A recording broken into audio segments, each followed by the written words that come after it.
Hello, and welcome back to Dev Game Club, a weekly podcast in which two veteran game developers look at games from the past to discuss their relevance and impact today. I'm Brett Duville, and I'm joined as always by my co-host, a man who's always happy to keep the donut dippers busy. Tim Longo. Yeah, I like that one. That one made me chuckle. There was another one that I was gonna throw in there. It was like a man who must continue to endure harassment and humiliation, which I thought was more apt for our podcast overall, but maybe less indicative of the game and the game's tone. And that game, of course, is Splinter Cell Chaos Theory. So let's get right into it with the tone, because that is a thing that Sam says in conversation with I guess her nickname is Grim, or her handle is Grim, about, I think I installed like 6 camera taps or something like that in the penthouse, which is the only mission I have 100%ed. And when I did the 6th one, she said the analysts would, that would keep a bunch of analysts busy or something like that. And he said, "Oh, I'm always happy to keep the donut dippers busy," or whatever, So, yeah. Yeah. Well, it was nice that there was a nice, fun custom line for completing that, because I didn't do that. I didn't finish that secondary, and so I didn't hear that. Yeah. So it's a nice little reward. Yeah, it's also indicative overall of the tone, because I feel like whenever he interrogates someone, he has, he's like, "Oh, do you like my knife?" It's brand new. I've been stabbing it into a lot of things lately, or whatever he says, and you're just like, "Oh my God," which is pretty true of me. But that's kind of, he's got this wry. The writing has this wry, for Sam particularly, has this very wry, seen everything tone. He's also older than Grimm, so there's some banter about that at times. And it does Wi-Fi versus hi-fi. Yeah, Wi-Fi versus hi-fi. Yeah, right. And adult high fiber. Yeah. Don't put me in adult undergarments yet. Yeah, what am I, the president? Oh, sorry. That's not good. Anyway. Jesus. You're probably not going to cut that out. No, I'm probably going to leave it, because you know me. But yeah, I mean, I think, one of the nice things about his tone is that it actually counteracts the problem I normally have with Clancy, right? Which is the endless tech babble speak, and not really feeling very human. And this is very human. I didn't think of him as a good character person. I still don't think Jack Ryan is very interesting as a character. He's just kind of, whatever. He's very author insert or reader insert character. He is good as a sort of, he would be, Jack Ryan, I think, a good as a protagonist in a video game. I think he has been. I'm pretty sure there's been one Jack Ryan video game at least. I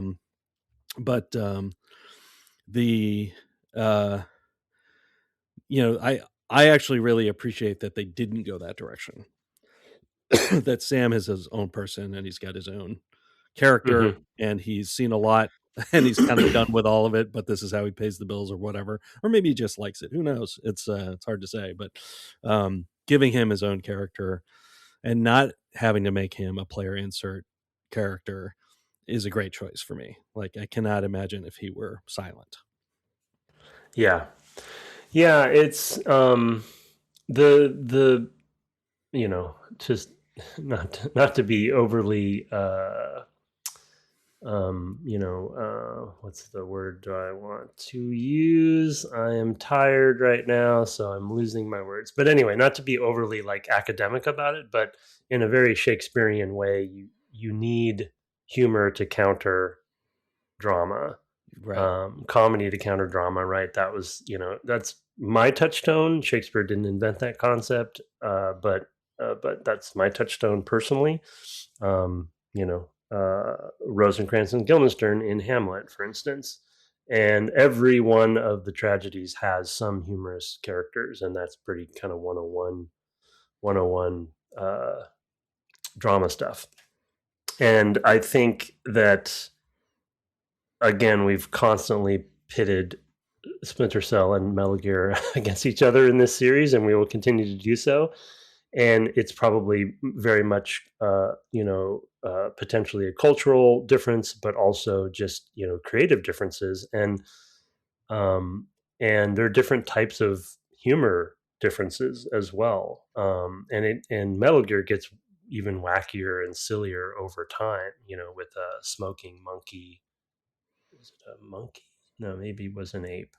I don't remember, but there was a smoking primate in, I think in, wait, was Well, this other than Snake. other than Technically, Snake is also a exactly, smoking yeah, primate. Yeah. right. Oh, I might have that wrong. Maybe the owner of the primate was smoking. I Mm. forget. But anyway, there was a there. There's a lot of wackiness that is fun because of its wackiness, and it does counter all of the Snake seriousness, which is he's like obviously melodramatically overly serious. And I think I like about Sam is he's still grounded. The things he's saying are things that somebody with a wry sense of humor would say in real life, could say in real life. Obviously, this is through a video game lens, and we've talked about this game still having a somewhat melodramatic tone, and unrealistic tone at times. But when you put the two together, and I will throw in my favorite, Hitman, as well. Agent 47 has some amazing, similarly amazing lines when because I've been playing so much of it, especially lately. It's sort of akin to the interrogate in this game, Mm. where you've put on a costume and you are about to usually assassinate the target, or you're directly talking to the target and they think you're somebody else. And he always has some pun, right, Right. that he Yeah. says about like, you're, it's to die for. Right. this Right. this Yeah. fugu sushi is to die for. And she's like, great, and then you walk away. And Yeah. then It's funny because the difference to me is that in the case of Agent 47, he's talking to the player, and Sam is talking to the other characters. well, 47 in that case I just gave you, he is literally talking to the No, character. I know that he literally but he's written to talk.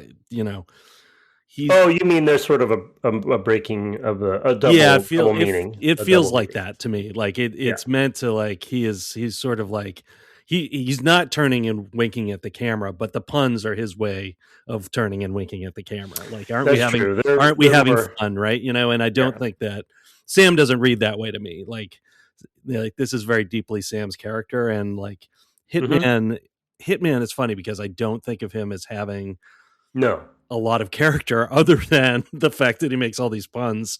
But I think that it's like, but that feels like a very much like, can I make the play, are we making the player laugh, as we do these crazy things? Yeah. So it's No, I just think. interesting the different sides of how the writing is employed, the narrative is employed to do that. Yeah. Yeah, that's a good point. It's 47 is much, the Hitman games are much more, much more. They're more self-aware of how ridiculous it all is, I think. Yeah. And I think that Splinter Cell is like a kind of in the middle between the two, because they still have a groundedness to what is happening. But I agree with you. I appreciate that they are having fun with his character, and that he does have, um, um, a perspective, which a lot of, I guess Garrett, and I know we're just talking about stealth games because we don't need to necessarily just talk about stealth games, but they do tend to be fairly two dimensional, and I do think that Sam has a perspective. And as you get a little bit further in, the Shetland stuff that comes up with that character, and they're even referencing stuff that's happened, and this is all plot story stuff, not character stuff, but they're referencing he references things from the past that he has opinions about. Yeah. And so, yeah, it's a good. I don't know if you remember. Maybe we.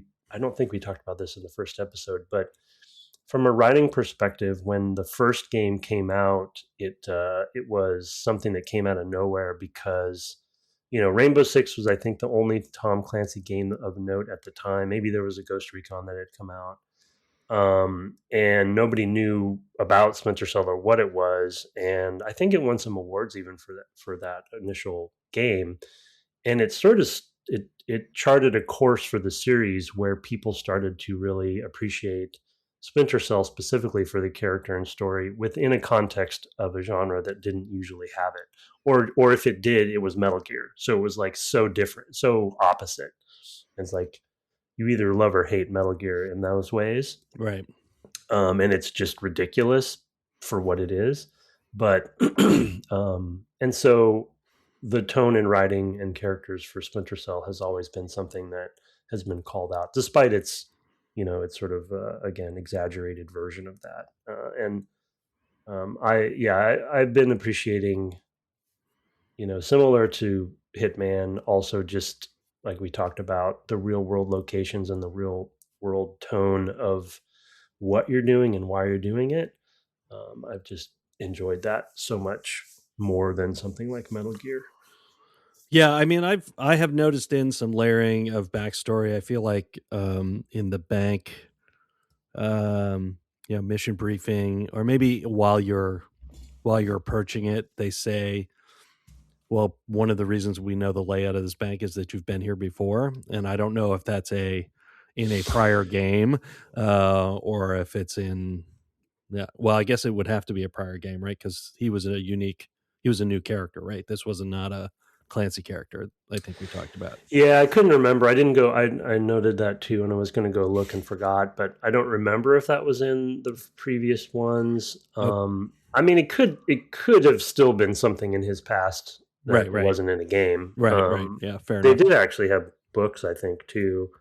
But yeah, but they're trying to do world. It's world building. They're trying to build up that there is kind of a lineage to this stuff. That was a good one. They've mentioned Georgia a couple times as a reference to the first game, because Right. one of the one of the leaders in Georgia was the antagonist, I think, in the first one. Yeah, I And was, that was all nuclear. you mentioned that we didn't put this on our list, but we have talked about like how, games in particular in Ubisoft's case have like gotten in trouble for setting games in real locations. But nobody really complained about the Clancy books or really any espionage books. I kind of feel like it's unfortunate. It doesn't seem really all that fair. Now I do know that Franco and I think it was Jonah Hill, James Franco and maybe Jonah Hill interview movie, which was set in North Korea. I know that got a lot of flack.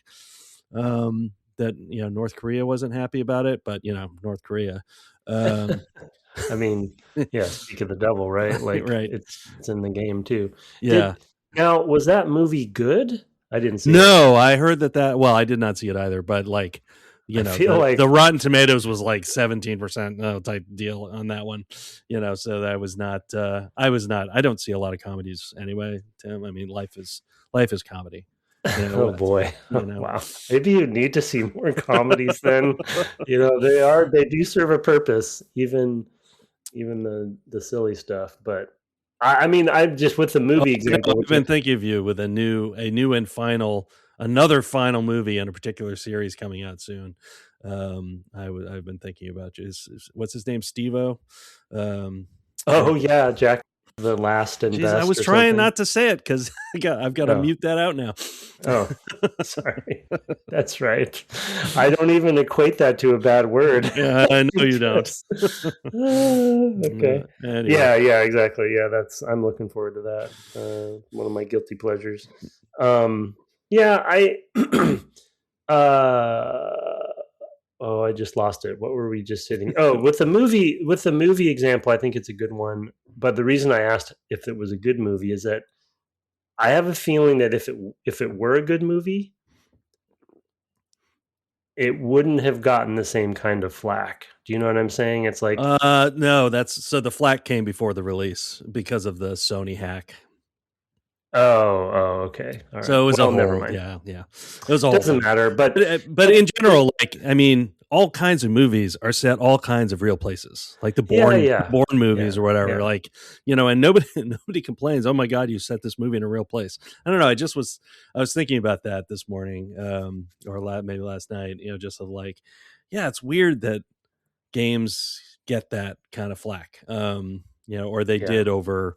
The South American country, there is something to be said about like these real these sort of real-time ones, but most movies, are that too, right? So the Bourne movies were set more or less in the time, that they were released. So yeah, I don't know. I just I'm was just theorizing reflecting on on it. this, but yeah, I mean, I think we talked about last episode, but to rehash it a little bit with that particular example. Well, first, before I get to that, my macro theory on what your question, or you know, pontificating on, is because games are interactive and the player is playing these characters and doing these things.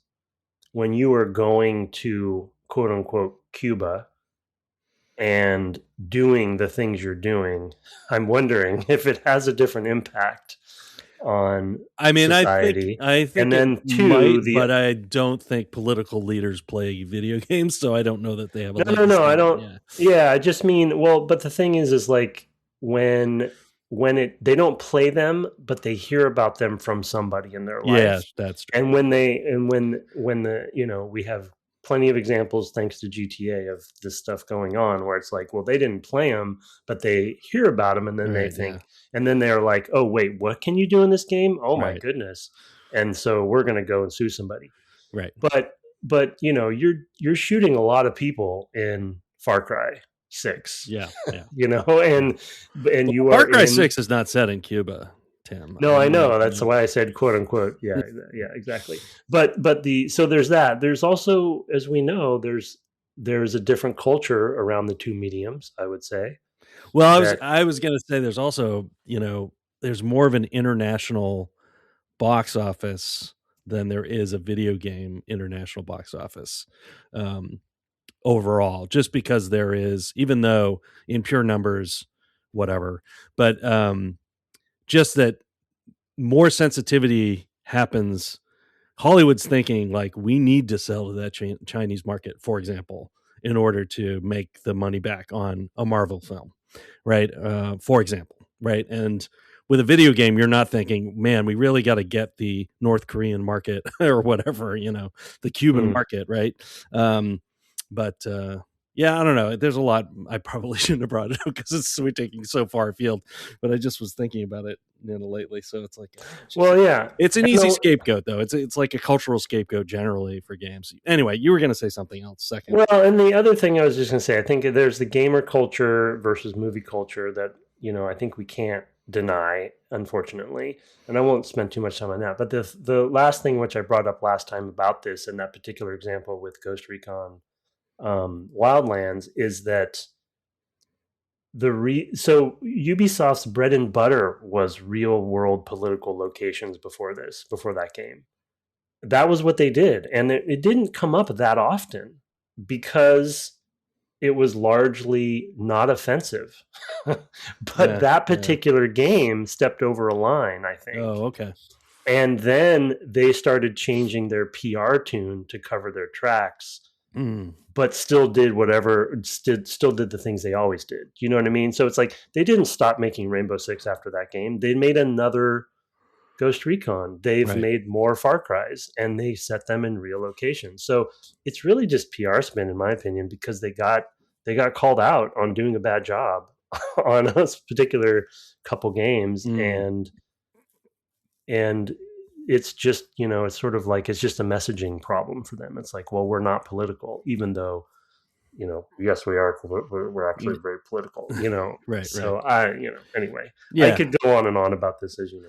yeah, yeah, and I probably could too, especially when we start to bring film into it. So let's instead Yeah, go back to the game but we're tone playing. tone tone Yeah, done. is refreshing, and it's a good balance. And Yeah, Sam is a memorable character, and I think that he very much is a reason that this series has been carried as far as it has, even though yes, it is dormant right now. And I really hope they figure out what they're doing with that one that's supposedly in development. yeah. Yeah, it's a there's been a number. There's like 6 or 7 games or something in this series, and maybe even a couple more. And it's it has done some. There's definitely been times where I've been like, I should try that series. As games have come out over the last couple decades. And I've just never. I have kind of gotten away from that kind of full stealth game. Yeah, In yeah. in my play style. So it is something that I've kind of gotten away from as a player. But let's switch to where a lot of this character comes through. I've already mentioned, the intro was in the interrogation, but we wanted to kind of segue into a topic about like what you get out of interrogation or something like that. It's your topic, so go. Yeah, pick a number between 1 and 10. Three, Tim. Oh, lucky guess. We're gonna play this again. Unless you tell me what I want to know. Yeah. Yeah. Oh, so good. So good. So I want to talk about what I realized is interrogate. So we talked about interrogate last episode on the surface, but if you start using it more and more, one thing that I just wanted to call out as a kind of a macro statement that we can dig into or not really is, to your point on tone and character, because Sam's doing the interrogating, you get a lot of Sam time when you interrogate. And there are so many great custom dialogue sequences based on custom, and also some I've heard repeat. But the interrogate is this great entry point for the team to deliver variety of things within game mechanics that players are initiating versus a cutscene or versus codec style, delivery, which player is not technically in control of. You might have triggered it by an action, but you're not triggering it yourself. So interrogate has, for me, become this great takeaway of a way to encapsulate many things into something that is player driven. I'll call it a mechanic, even though it's very simple. And even you have options because you can do a lethal or non-lethal takedown afterwards, and you don't have to interrogate them. You could just have to interrogate them. So just to break it down a little bit. So one, to your point, you don't have to interrogate them. So there's already a little bit of a Pokemon kind of like, am I going to try to interrogate every single person because I don't know which one has something I might need, or am I going to leave some? So sometimes I'm like, probably should have interrogated that person because they might have had something. Right. So there's that question. Then there's, how am I going to take them out? But during the interrogation, some things can happen. You get story. Sometimes it's actually critical path story you get from it. Not critical path, but it relates to the critical path. Right. So yeah, like getting an office key code, for example, too. Well, that was one of my other ones. Is that the interrogate also results in keys that aren't keys. Right. And as far as like a game that has many different keys that aren't keys, that this is one of them. And some of them I'm even forgetting about. Which there's we'll talk about later. Turning off the fan. Like how would I turn? How would I turn off that fan or to get to enter the displace? I think it is. Yeah. So there's like lots of that. Just. I mean, it's stuff that you could just do, right? It informs the critical path. You don't necessarily need it. Although you did have, I think, in one of the early missions, like you had deprived yourself of information. It was on the ship. You had said like, you did something. You maybe knocked out the person who knew something. The captain, right? Because you needed to know that the guy was in the captain's quarters. And the game reacted to that, right? Because I had a codec come on afterwards from the commander guy. I forget his name, and he said, "Well, you're not going to get what you need from the captain. You're going to have to go find it yourself." Yeah, So they actually had accounted for that, which is also great. Yeah, so I mean, I'd like more. I honestly like more of that. I mean, that's one of the things I think. Like, I want some stuff that's in there, and this feels maybe going a little Hitman-y in a way, but I do want some stuff that like recognizes what I've done. So, for example, in the I think it was the penthouse. No, I think it was Displace. At one point in the Displace mission, I had picked up 2 different guards and put them in the break room off of the kitchen. And I so wanted, when I knocked out the next guy, to have him say, once I knocked him out, let's go join your friends in the break room, or just something like recognizing that I'd done something that was like extra. Like I didn't have to do that. I just did that because I thought it was funny. Because there was a room, there was like there was a door and there was a tiny little room. It was clearly a break room. There was the kitchen with a microwave and everything next to it, and like vending machines. And I just did it because that's the sort of story I tell myself in my head. Like I've told you many times when I play stealth in something like Assassin's Creed or whatever, that I'll go and I'll kill everybody in a camp except for one. I'll just leave the one guy who's like, what happened to all my friends? And just have that story in my head. And I wanted Sam to pick up on the fact that I had done that. It's early in this series and early for that sort of, and detecting player intent is always dangerous. But it did feel like an opportunity, but it does again also feel a little Hitman-y, a little more like Hitman would do. But anyway, the being the self-referential, and being aware of the player in that way, and in Hitman, at least the modern Hitman, because again, in the same era, they weren't doing advanced stuff like that, but they've gotten they've gotten better and better at it over time. And in the modern world of assassination, you can use the game systems against it for those reasons. Like dropping a weapon on the ground, somebody's the player, that the characters will react to it, right? And right, of course, or obviously bodies too, but yeah. And I just unexpectedly interrogate ended up being this encapsulation of a lot of the different goals of the game, whether they knew it at the time or whether they happened upon it during development, we don't know. But it carries the burden of a lot of different things at once with a very simple concept, right? Right. I don't know if this is the case because I haven't been cruel enough to try it, but I assume if you're holding somebody, just the mechanic of grabbing somebody, also they're probably a shield in combat. Yeah, so I haven't tried that. which Snake uses that as well later on too. But it's just impressive that such a simple thing that the player can initiate or not has so many variable options and impacts the game in so many ways, where it encourages you to do it. That's the other thing. Yeah. That the rewards for it, not just story and tone and character and context, but key codes or keypad codes, clues. There's also kind of sometimes sort of light training in there where he or the person you're interrogating will give you a hint about something, like you mentioned, more context with the fan, turning the fan off, because you didn't need that, but it was adding to the experience. But I don't have an example, but I do have a vague memory of a time when someone said, well, you could do this, and because they're trying not to be killed, so they're trying to give them something, right? And sometimes it's it's more of a key to a lock that's critical path, and sometimes it's optional. Like the lasers and things like that. I think the retinal scanners too. I think you can walk through the retinal scanners if you have a guard. It doesn't do anything with it. It just lets you.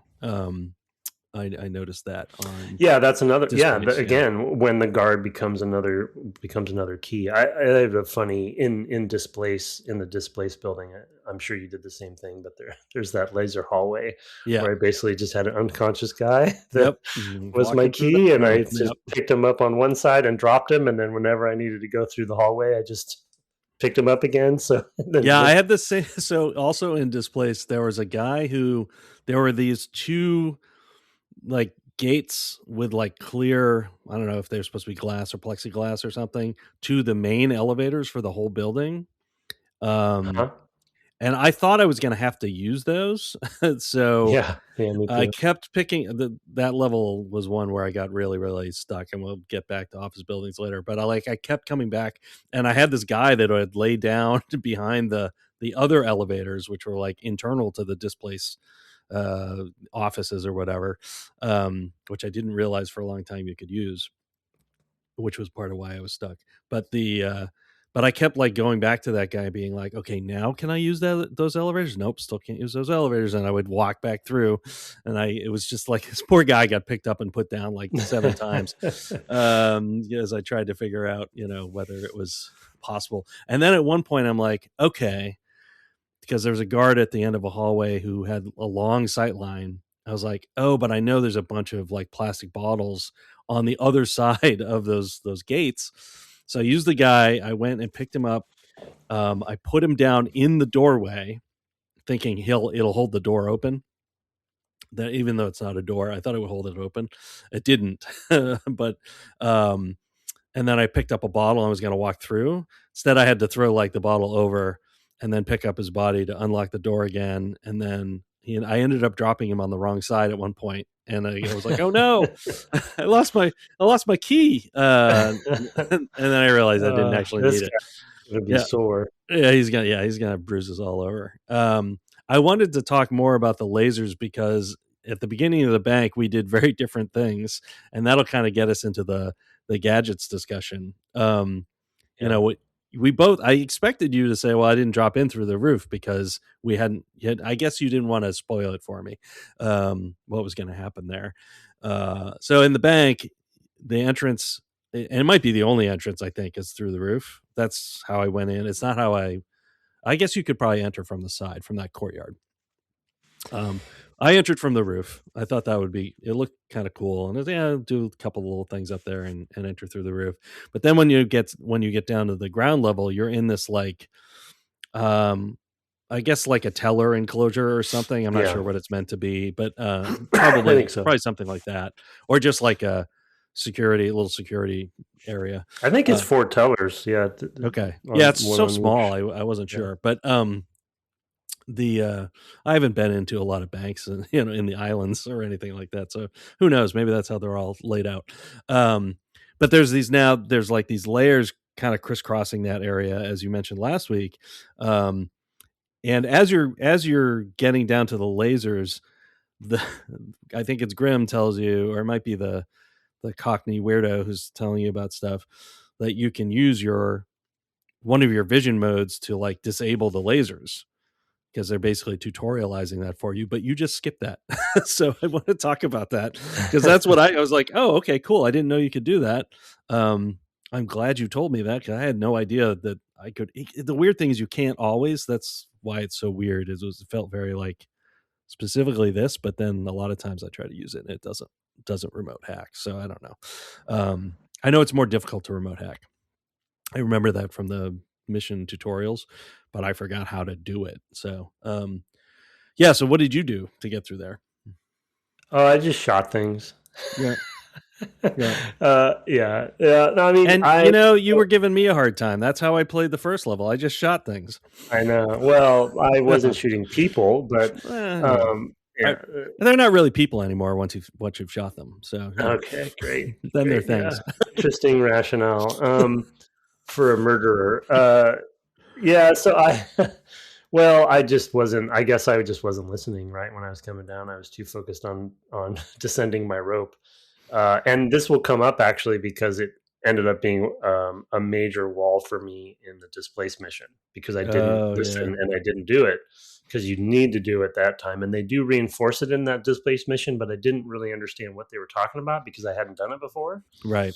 So yeah, I didn't know about the remote hacking. And so I was like, well, and this is I think the reason we wanted to talk about that little sequence is it's a testament to some of the sandbox nature of the game.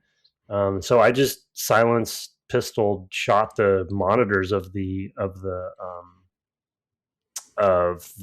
computers, and it doesn't work for all the lasers, but it did take out enough of the lasers for me to get out of that, to climb over the glass.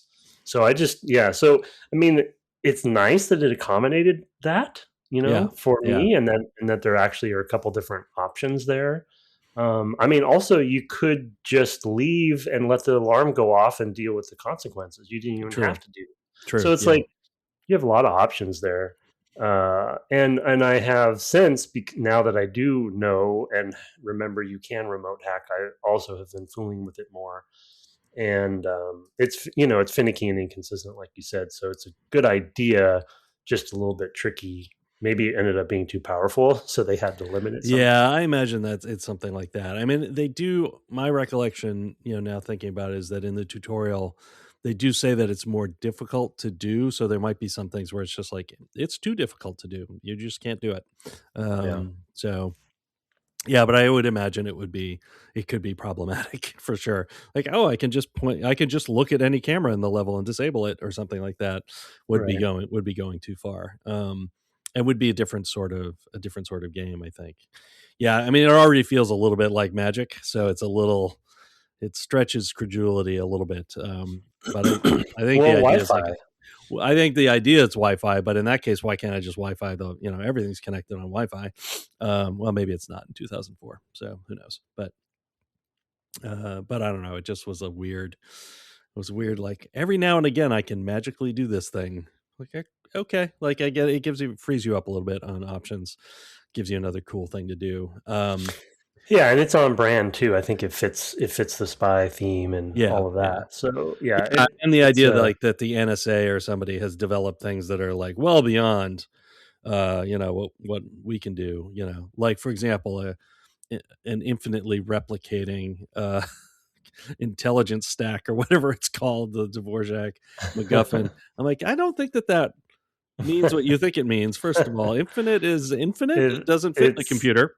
uh it's too it big. sounded good to me. Yeah. And then it's on punch cards, but you run it once and you get like 6 punch cards. And I'm like, you also don't understand punch cards. Like, Yeah, I think it's all right. It's just hand wave it over, yeah, I know. Spy What it magic, I know spy what it was. I magic. was like, you should have just, pulled out a USB. I would have believed the USB. Like, oh, I know more about the structure of the program. Not But that's so I got no, 6 punch cards. that's so uninteresting though. A USB Ugh, punch cards are hilarious, and the audio that came with it, and yeah. that weird scientist guy that's standing there Yeah, ignoring you, he was super weird, that uh, guy. like really intently playing checkers. I'm like, really? What You're so really. you didn't talk to the guy and have him help I you? did, Oh, but okay, yeah, he yeah. didn't do anything. He just said a couple. He just had a couple lines for me. Oh, no, he helped me reboot the computer. Oh, I did that without him. I Oh, snuck okay. behind him. I snuck behind him, and oh, I see. So when I talked to him after I was done, he didn't have anything else to do. So he just had some voice lines. Like Okay. he No, just I had some talked to like him before, and then no, no. I was okay. planning on taking him out, so I left him there and snuck behind him and did it all myself. Oh, that's funny. That is very funny. That's funny that they let you do that then. Yeah, yeah. No, I mean, All right. they I went into that computer error. I was like, I don't know what I'm supposed to do, and they told me, oh, you should talk to the dude that's there, and because the thinking was, oh, maybe he's Dvorak, I guess they say. Um, it's like, uh, oh no, he's not. What a weird voice too. That guy. Some Yeah. weird choices were made there. But yeah. Anyway, it was a little a little goofy with the maybe they've got really fine print on the punch cards. Tiny little. I'd be worried about hanging chads. Yeah, so let's go to the rest of the gadgets because you've been using them a lot more than I have been, and that kind of ties into we've already been touching on the depth of player options and all these different sorts of places with interrogate, and with how to solve those lasers. But there's a whole world of gadgets I have like not even touched yet because I basically do everything with the pistol or sneaking up behind somebody. That's like 90%, 99% of what I do. Yeah.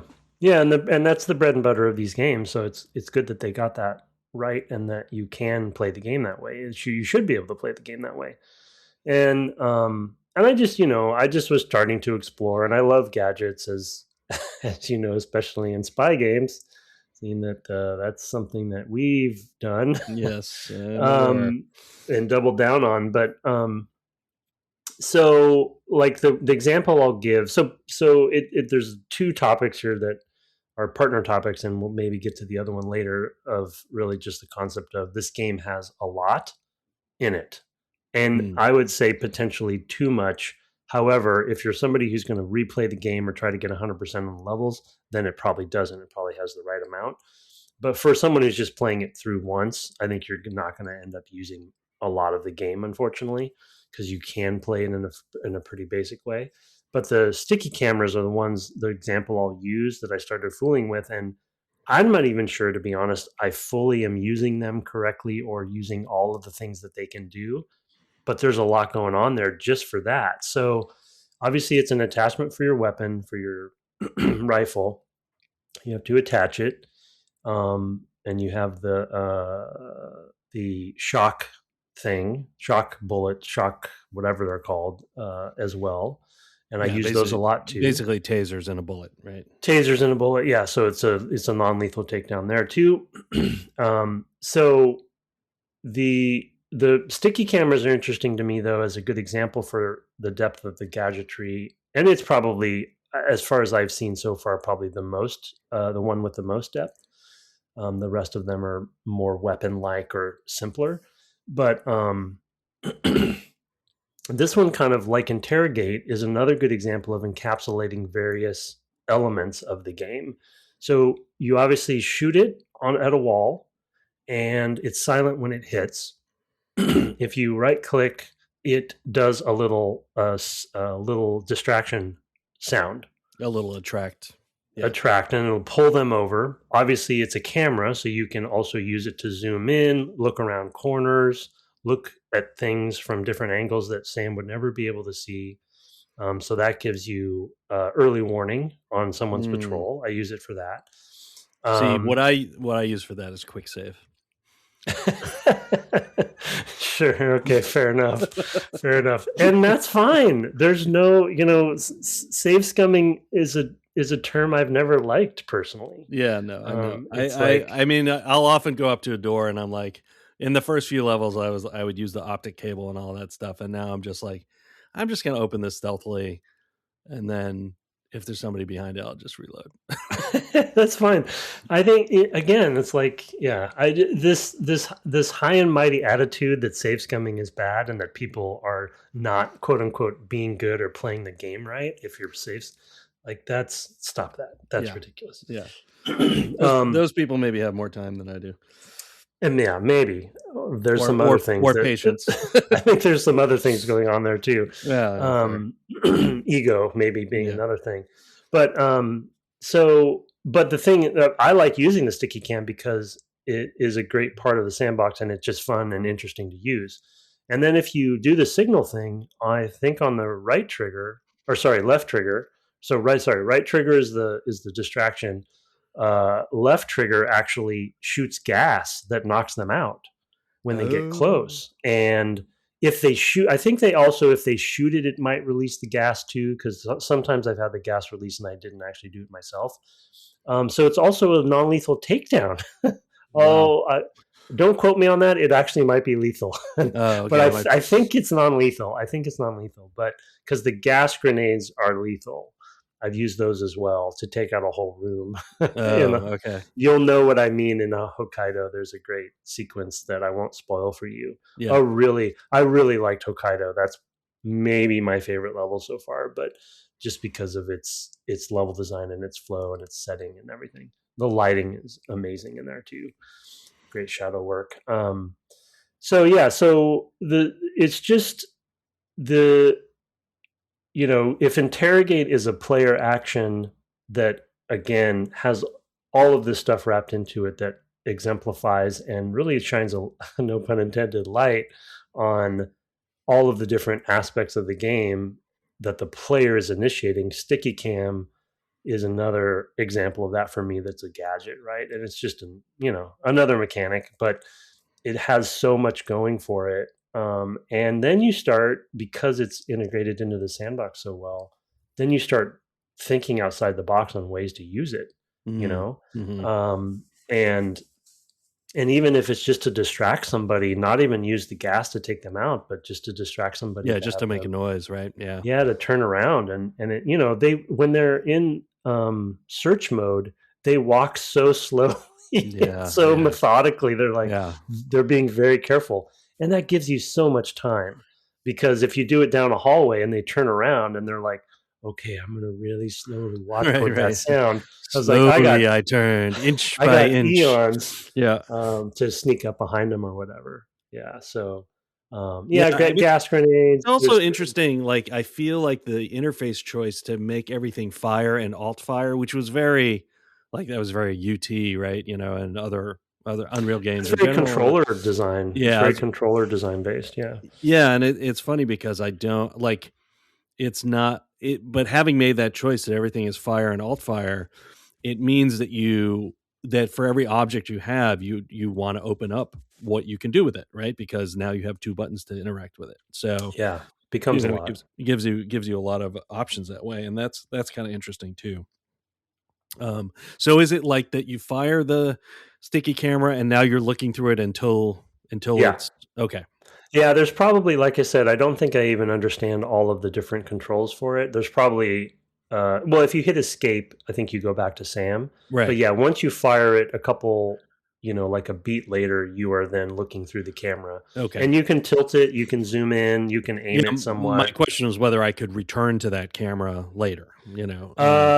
That's a good question, but I don't think so. No, Okay. Okay. I think it is meant to be sort of an ammo round, right? Got It's it. it's Okay. a, it's an expendable, consumable thing Got it. because you are firing it like a round, and you do run out of them, of course. Right.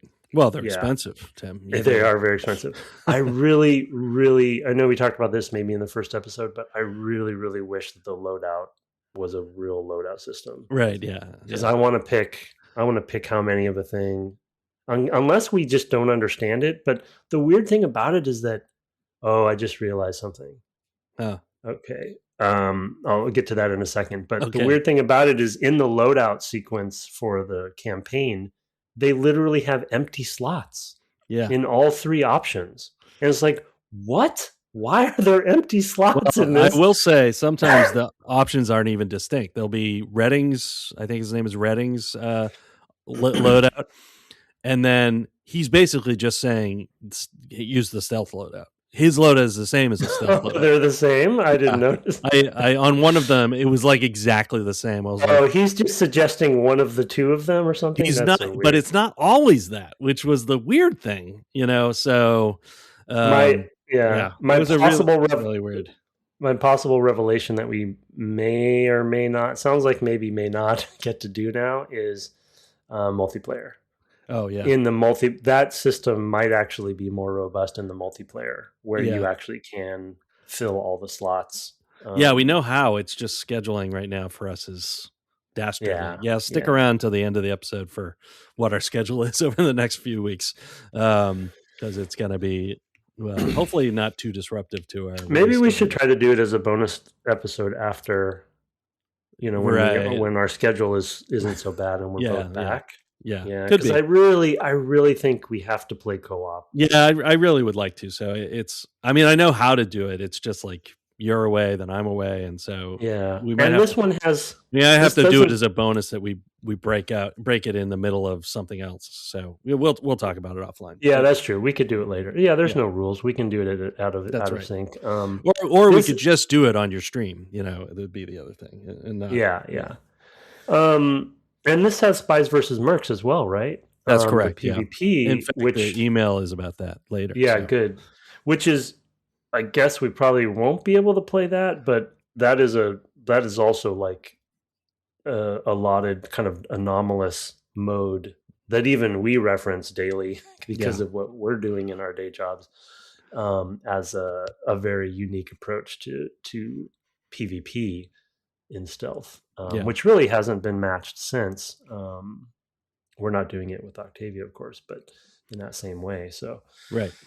but we're inspired by it, Right. So Well, and there were other attempts to do similar sorts of things. For example, weird kind of parallel game because of what it was used for. But America's Army had soldiers versus terrorists, but both teams saw themselves as the soldiers yeah, yeah, and saw the other team as the yeah. terrorists That in was both some. cases, which is well, That, woof.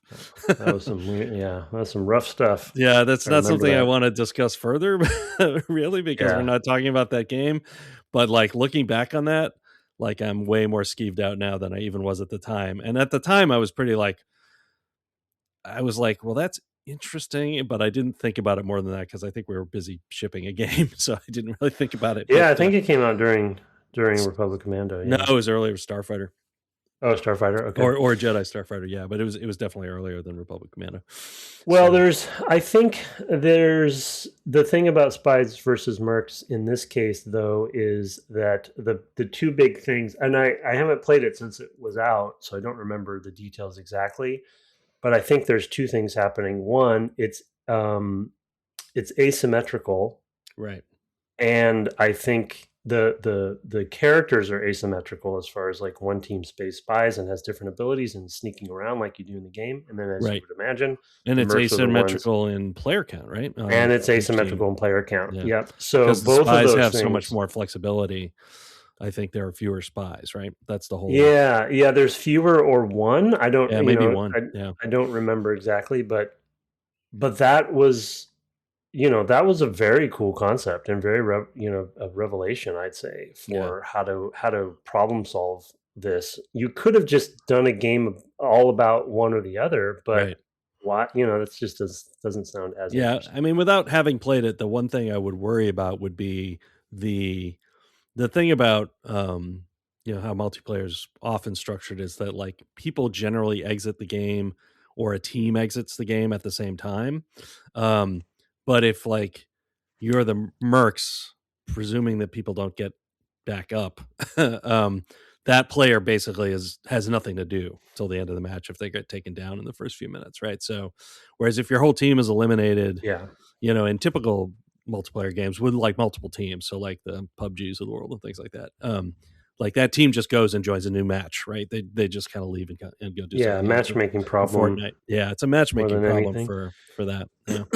And Just yeah. in terms of people being a little like, oh, I guess I got eliminated early. I guess I'm done for 10 minutes while the rest of them play is a little tough for stickiness. But Yeah, we did try to solve that a little bit in Octavia. Not to talk about Octavia, but yeah, and just yeah, giving down players stuff to do to help their team yeah, and yeah. balance toward that. Yeah, the other thing, I don't remember if it was a tag mechanic either too, um, where if one side wins, you get to go play as the spies. You know what I mean? Oh, okay. And it kind of flips round based. It might be round based, is what I mean. I see. The challenge, my memory though, and the challenge, and because we won't get to play it all, I'm continuing to talk about it a little bit more, is that you have to make the mercs interesting enough to play, because other symmetrical multiplayer games, that's one of the biggest challenges. Right. Evolve was one that I'd call out, where it's like everyone wants to be the monster. No one Right. wants to be the soldiers Right. because the monster is cool and the monster. And so in this one, my memory is I always wanted to be the spy. Yeah. And maybe that was just a me thing. But it's like once you go asymmetrical, you really have to make sure that both sides are fun to play on their own. Yeah. And Yeah. and this game was built around being a spy. So Right. Right. I That's the fantasy, I have a memory of just the Merc side of it being underwhelming, but Yeah. yeah. Anyway, Yeah, for sure. I mean, yeah, you look at things like Dead by Daylight and the people who are trying to survive have so many more yeah, things it's they a can good do, example. right? Yeah, they're very different experiences, and they both are fun to play, and Because for you could different save reasons. somebody, or you could, Yeah. you get more. Like there's some meta around it. I think of benefits if you manage to help somebody escape to the Hmm. extraction or whatever. So there's a lot of different sort of things that can balance that stuff out. Okay, let's let's turn to kind of, well, I want to start with the office buildings and then but use that as a springboard towards the visual quality, the fidelity stuff we were talking about. um Yeah. because we both got a little lost in the Displace building and your quote in the pre-show was like, office buildings are the worst.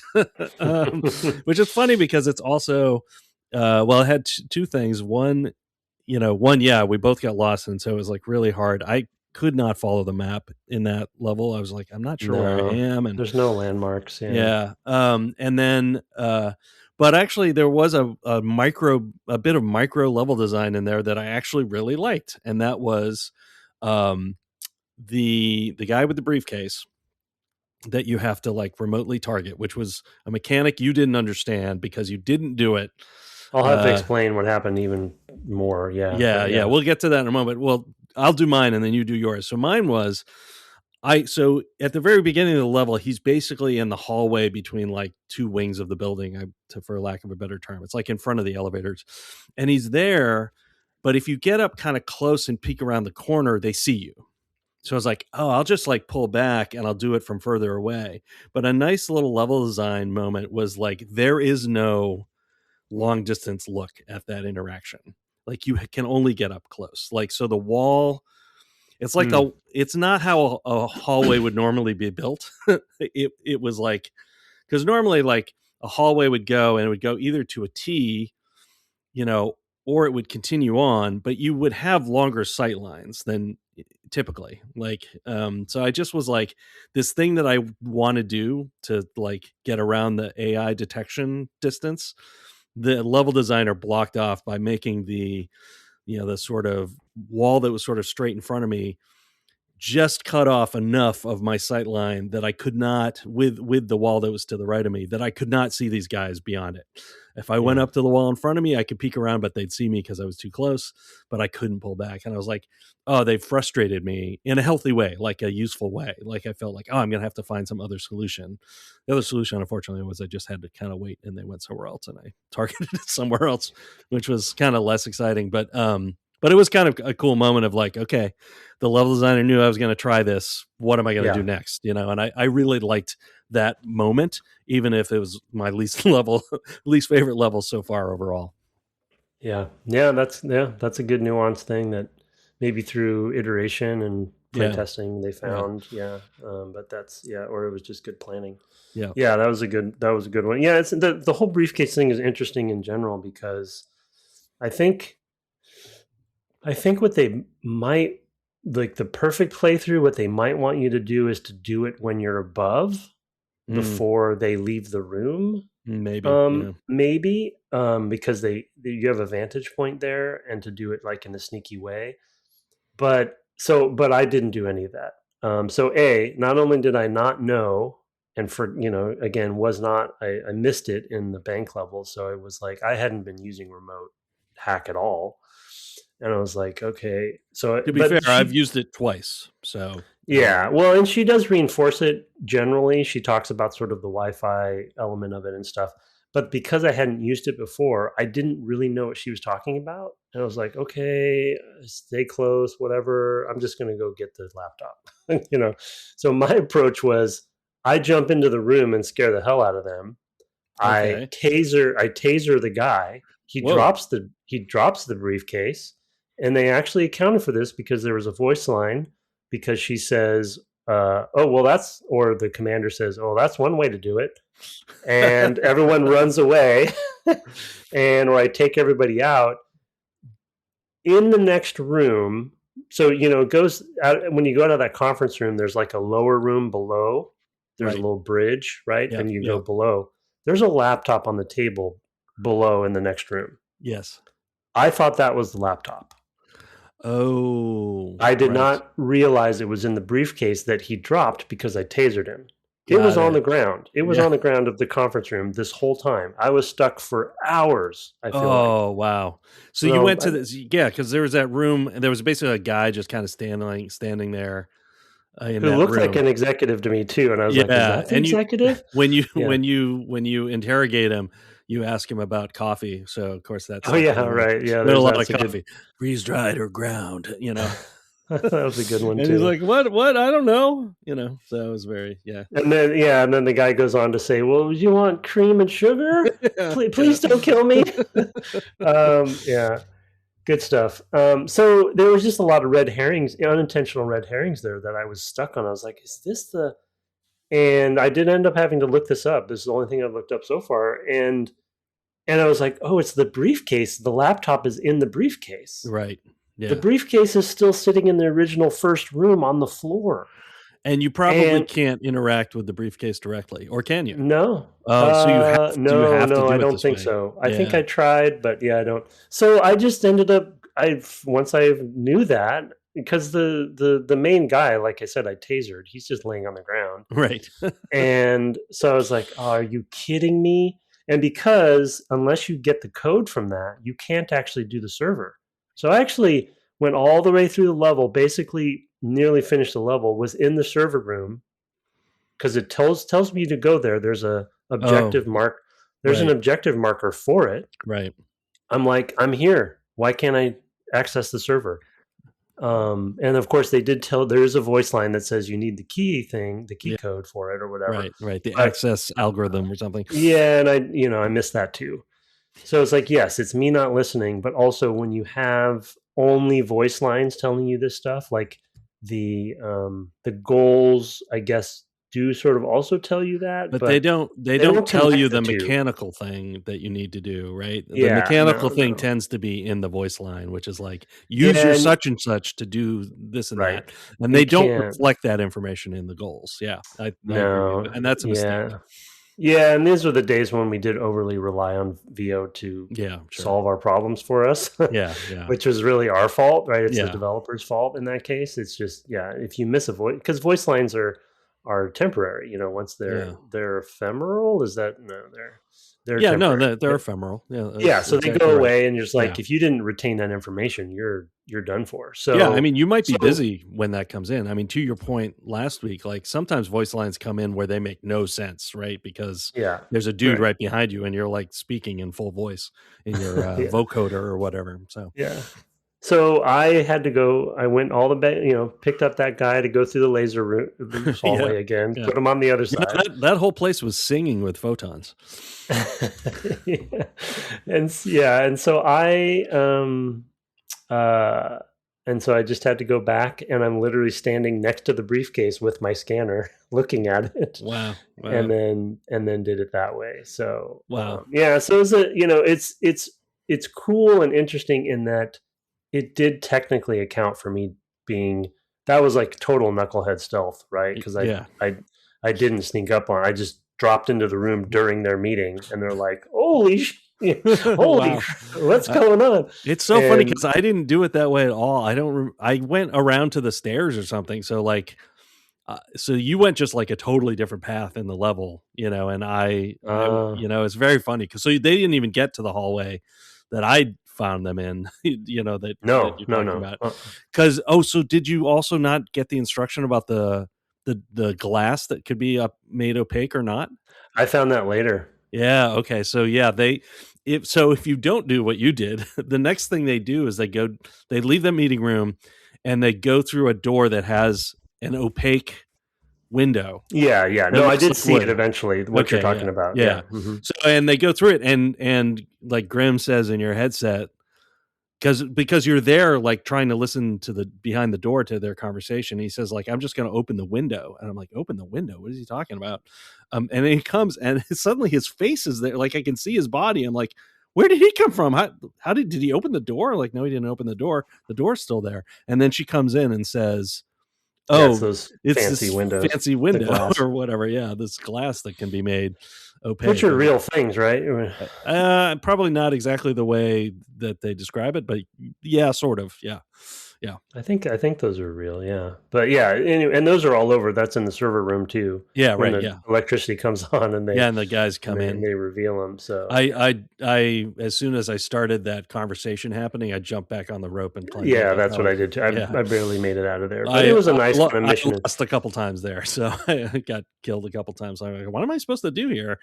And it turns out that I just was waiting to listen to the dialogue too much. So, let's go to the fidelity, working with the system and mechanics. We'll do the email next time because it's long and talks about something It's a good email. I'm excited. It is. I'm excited to talk about it more too. But it'd be great if we had either had a chance to play some co-op or at least just investigated the multiplayer a little bit more, so we can speak a little bit more authoritatively to it. I mean, I guess we could probably, if we can get, I don't know if we get the co-op working, maybe we could also try. I mean, it would just be 1v1, so that's silly, but we could try it and see what the multiplayer's like. Yeah, I know how to get the co-op working. We need to spend the time. So it's like I need to do something, and then I need to walk you through doing something. But we'll get that working. I'm not worried about that. I just don't want to use an off-the-shelf solution for that. I want to do it myself because because these are our work computers. We don't want to just install some random software off the web to do this one thing for our podcast. So anyway, No, I never do that. no, yeah, that's I true, man. never did that for Interstate 76. Oh boy, yeah, fair. I didn't, but yeah. Anyway, I've got so many computers just lying around everywhere. Yeah. So let's talk a little bit about the fidelity issue. We were talking in pre-show about how the visual quality works really well with the systems and mechanics, but this is definitely in your realm of expertise. So lay it on me, and we'll talk about it.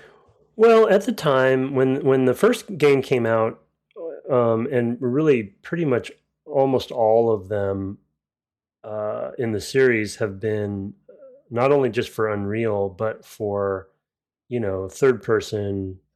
This is stealth, but third person actiony, stealthy action adventure games. They always set a high bar for art fidelity and technical fidelity, audio fidelity, and stuff. That was like one of its things, right? And it was not only usually associated with Xbox, so it was pushing the hardware, and they were always trying to get the bells and whistles in. And I would say that even today, playing this one in particular, from an art direction standpoint, stellar, and from a art, content and technical content and everything, even design composition, like it's all really stellar, and it still holds up for me quite a bit. And then in a partnership with that, it's not like Metal Gear wasn't trying to be cutting edge, because they were always doing the cutting edge stuff too, and they were often associated with PlayStation first as well. But they were kind of focusing in different kind of technical and artistic areas, and they had their own art style as well. But Splinter Cell, for my memory and for me, was always this high bar of quality. And I think, oddly, in a great way, Chaos Theory still holds up for me in a lot of ways. I did up the resolution, but I don't think I've really upped much else. And so I would call great art direction and great content for that. But they also would take the sort of technical forefront of things of the day, especially for Unreal, and find ways to implement them in the game, because it was not just a great showcase for the game and for Ubisoft and for the engine and for the Xbox, but rarely do games do a good job of partnering those technical cutting edge features, like say cloth, Right. with gameplay. Yeah. And the team did a great job at thinking through, okay, cloth is a thing, which this was kind of introduced in the first game anyway, but they keep going with it. Cloth is a cool thing, great sim, engine does it well, it looks cool, it's got physics, let's make a door out of it, you Right. know? And so now you can cut through the cloth and create a door, and light acts differently. The rules of the game act differently, because, obviously they can hear you through the cloth differently than they can through a door.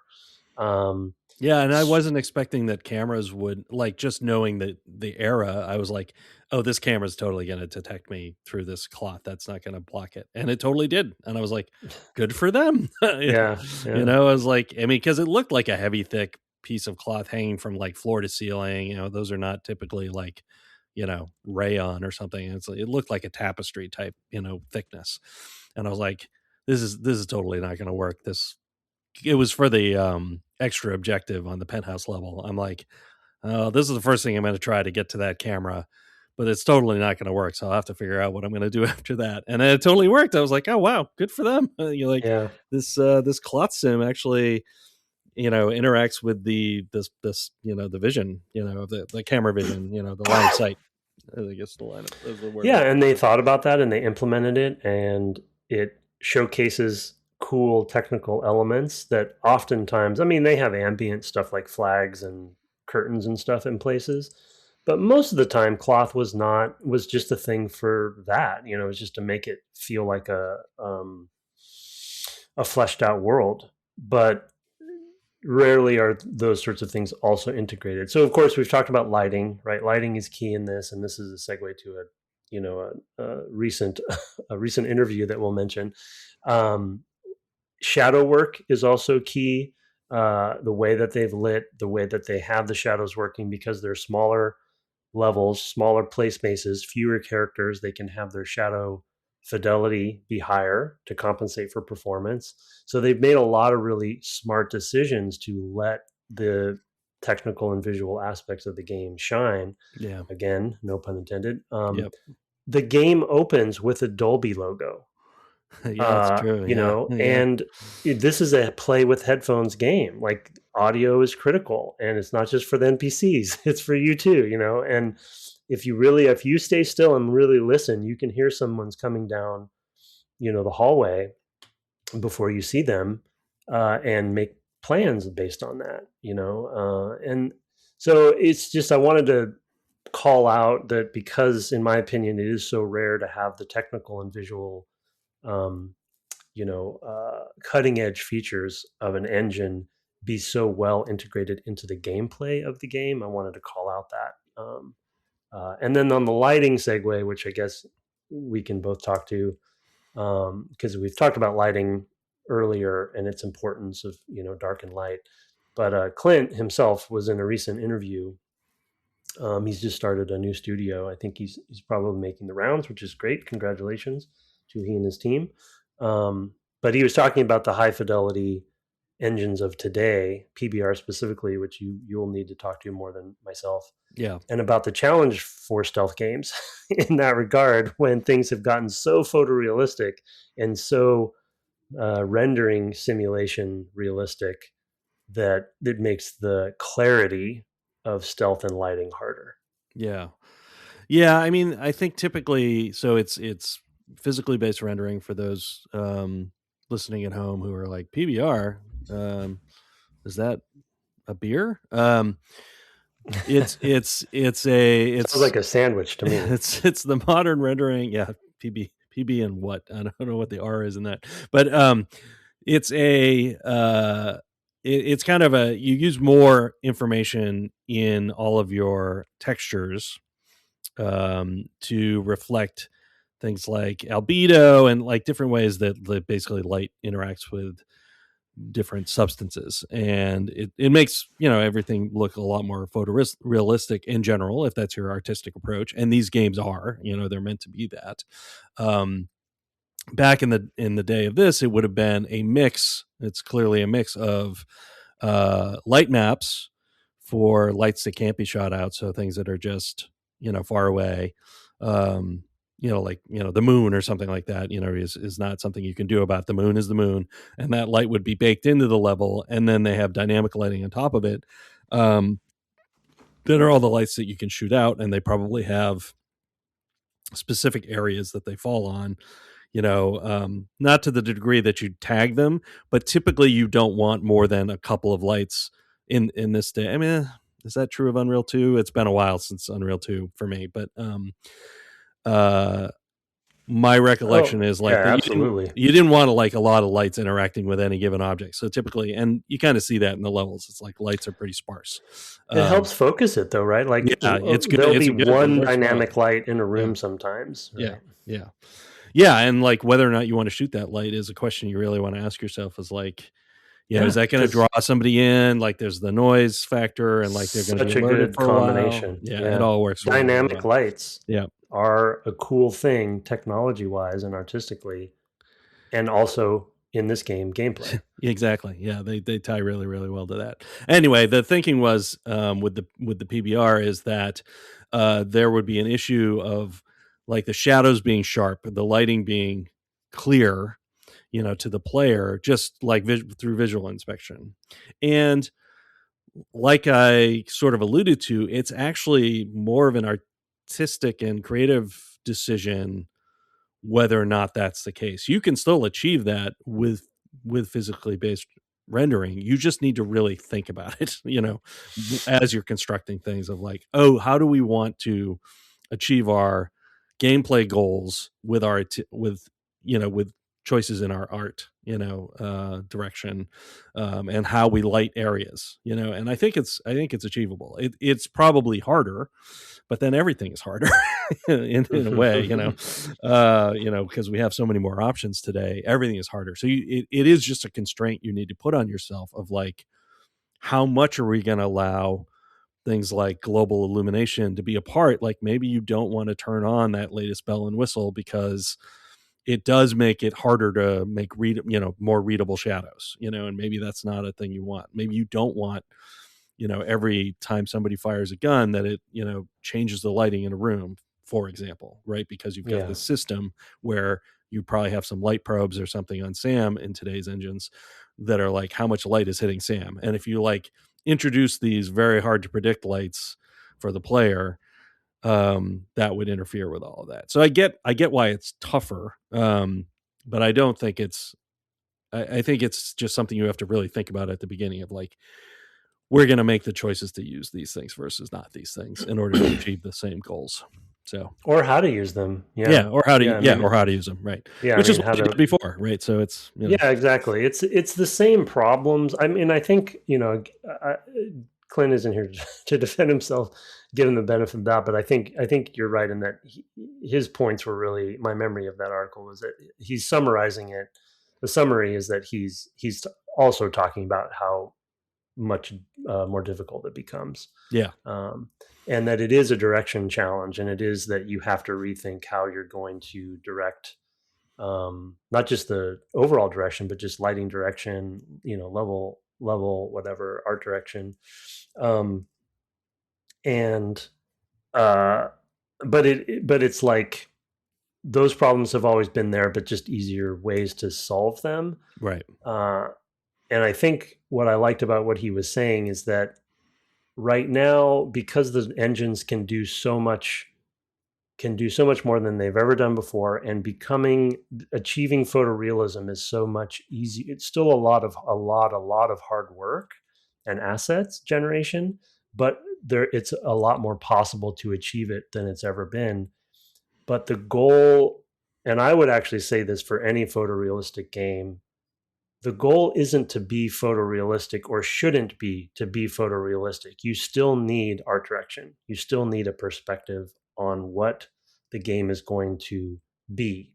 And if you are making I think what Clint was saying is, in my summary, if you are making a stealth game, that has to be a decision. And you might be going for photorealism, but you are still making a photorealistic stealth game. Right. And once you put that tag on it, you are going to make different decisions about how the team needs to use the current technology to achieve a stealth game. You don't just get to make a photorealistic game. Right. It has to be a certain kind, and it's still possible, but just very difficult. Yeah. I mean, I think absolutely what you would do would be make a small art room, which is just lighting focused. And then like say, okay, well, because I'm sure they've got, you've got some assets lying around that have been built in a sort of modern PBR pipeline.